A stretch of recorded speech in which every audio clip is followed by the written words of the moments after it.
Hello สวัสดีครับ Hello Pam Hello.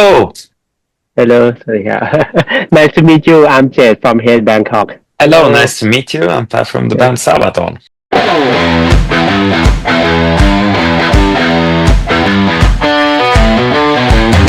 Yes I'm really exciting for interview with the legend of the power metal band from Sweden Thank you so much. Appreciate that. Yeah And exciting to hear from you as well. I mean, it's a little bit funny, but you're the first journalist I ever talked to from Thailand. Oh I'm so lucky Not just today, but over all the times. So that's cool. I'm Yeah happy that our music gets to new places. I'm happy too Okay let's interview the first question how do you feel now that the album Legends will be released next month I'm very excited. We've had this album ready for quite some time. We started to write songs on it for several years ago, and we were done with the album quite early last year, actually. And we've been sitting on it for a long time. So it's fantastic to finally be able to show and or present the new album to fans all over the world. So it's always one of the best, greatest moments of being in a band is when we have the opportunity to show new music. I love playing live, and I love to show new music. So one of the highlights is gonna happen very soon. And it doesn't happen too many times. I mean, we've released 11 albums, so 11 times in my life I had this opportunity to present it. And every time I think we are presenting it to more and more people, so it's great. We already had 4 songs out, and I'm very, very happy about the feedback from fans about those songs. Congratulations for the new album. I'm really exciting for listening your new album Legends. Next question, how different the music on this album be compared to the War to End All Wars?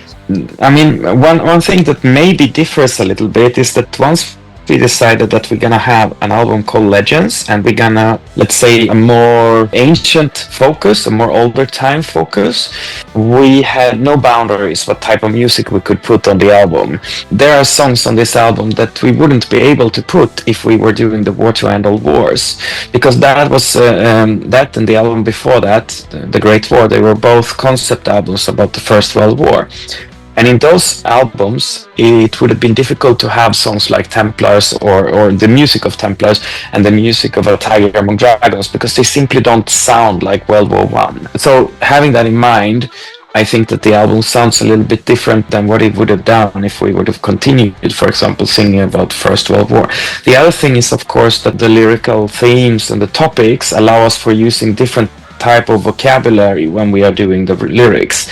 This makes, of course, a different type of sound. We're able to use, thanks to Legends, we're able to use the word dragons, for example. We wouldn't be able to do that in a First World War setting. So that's it. But when it comes to the actual, let's say, sound of the album, we recorded it in the same studio we made the War to End All Wars with our longtime producer Jonas Kjellgren. The whole process was really good. We had our time. We didn't have any stress. We started from zero, and usually it kind of ends up in similar ways no matter what we're trying, because Sabaton has a specific sound, a sound that was born over 20 years ago, and even if we perfected every album, didn't really change. It wasn't supposed to change. The sound of Sabaton is a little bit timeless, and I think that is what it's supposed to be. Next question, why did you choose to tell the story of the Knight Templar, Genghis Khan, Julius Caesar and Napoleon in this album?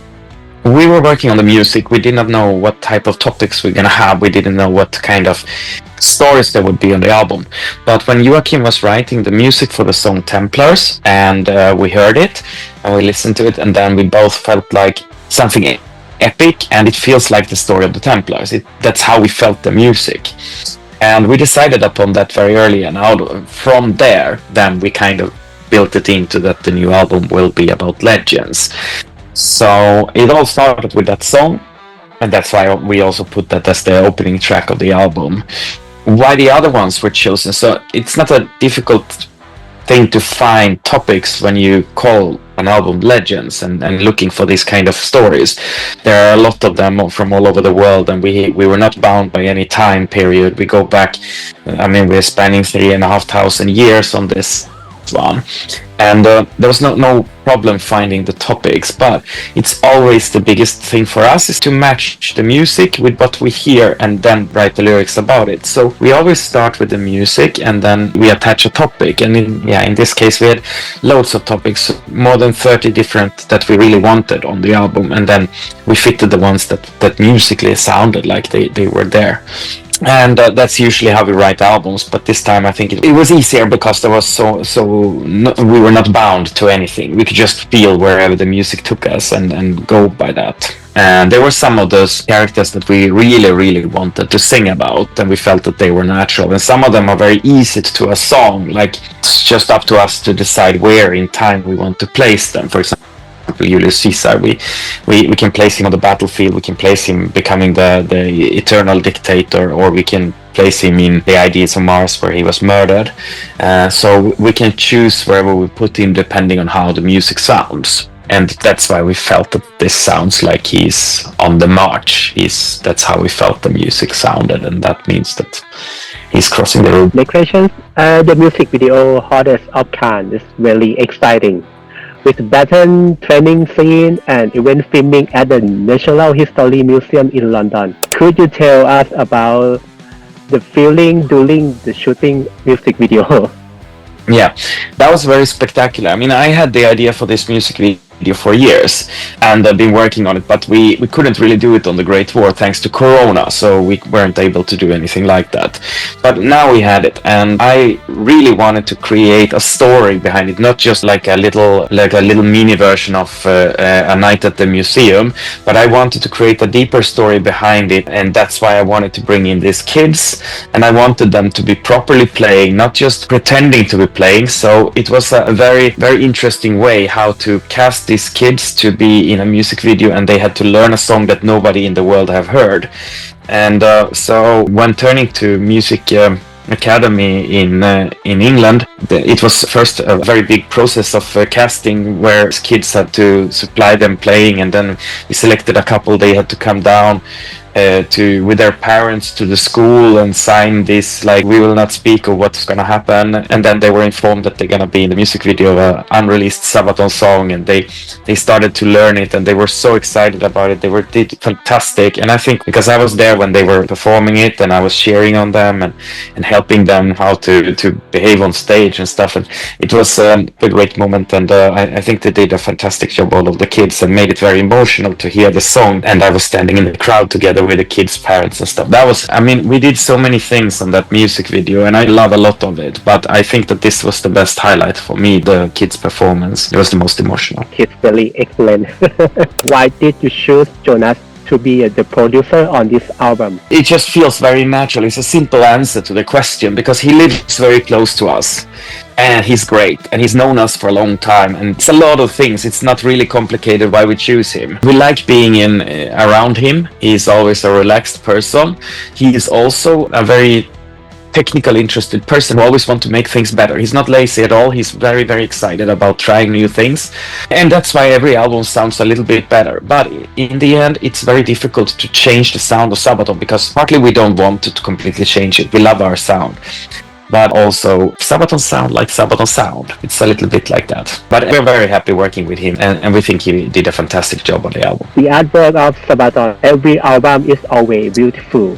Who designed it for this one? It's again did by Peter Salai. He's been with us since Carolus Rex and doing albums, since 2012. So he's done a whole bunch of them, and I think it's great working with him, because I give him hints and ideas and this, but he makes always taking it to the next level. So I'm super impressed by how he constantly are able to surprise us in the band with something better and better and better. And it's always a scary thing to go to him when we know that the bar is so high from the previous albums, and then come and say, hey, you did so good on the previous album, can you actually do even better? And it's like, I try. And then every time it's been better and better. So I'm very impressed with him. And over the years we developed a good relationship there. I heard the upcoming tour will have some surprise for the fan, right? Yeah, I mean, we always try to have every tour so to be something of a surprise, and we have a lot of tours coming up. But if we're talking about the main tour that we have presented now, it's the European one that's gonna start in November, where we have the legendary orchestra as a special guest, and a lot of people are wondering what's gonna happen, and they think that Sabaton is gonna perform with an orchestra, but that's not really true.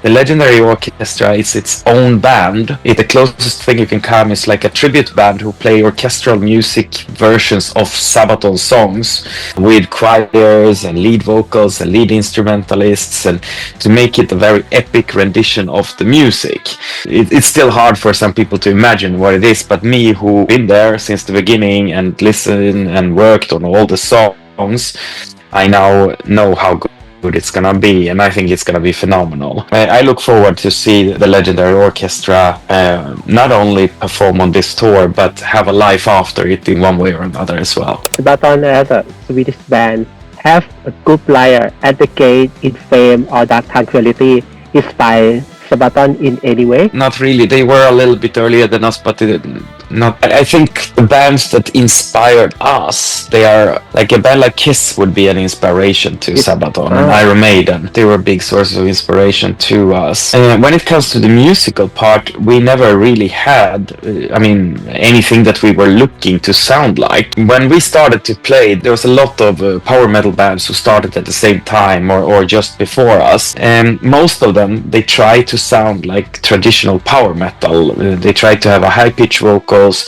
they tried fantasy lyric, but we went the complete opposite way. We found our sound, and then we never looked to copy anyone or try to sound like anyone else. We just started to write songs, and then we just created the sound of Sabaton, and it doesn't sound like anyone else. I'm very happy about. So we took inspiration from here and there, but we created Sabaton, and Sabaton doesn't sound like another band. Why Sabaton really love to share the war history and the warrior story? I mean, we needed to sing about something. This was how it was. And the first songs that we wrote, we felt that they didn't mean anything. So we wanted to find a topic that was interesting for us to sing about and to tell something.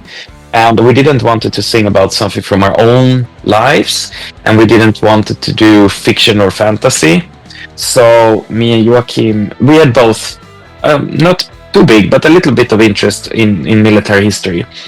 And we thought, okay, this is something that we are not the first band. A lot of bands have done this before us.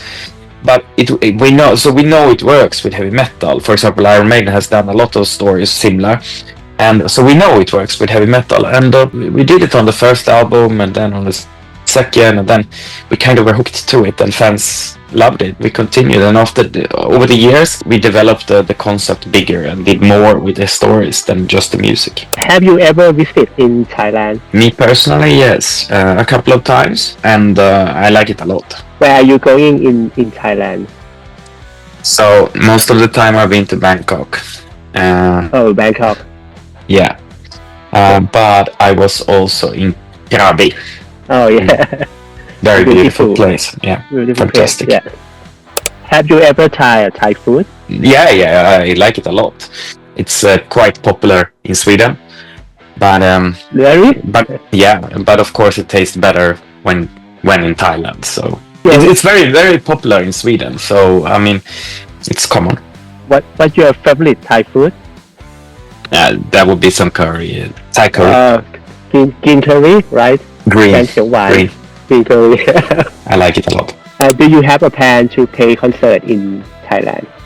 I would love to. I mean, there are more and more concerts happening now, and but it's interesting that, let's say, Thailand was not really on our radar before, and now we're doing an interview with you, and we're starting to get more and more fans in Thailand.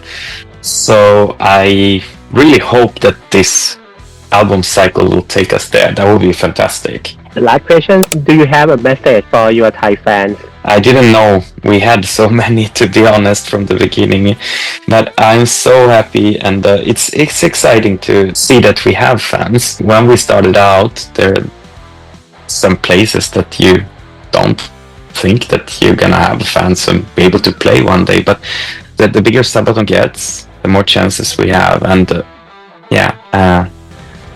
from all of us, we are genuinely looking forward to come and play for you.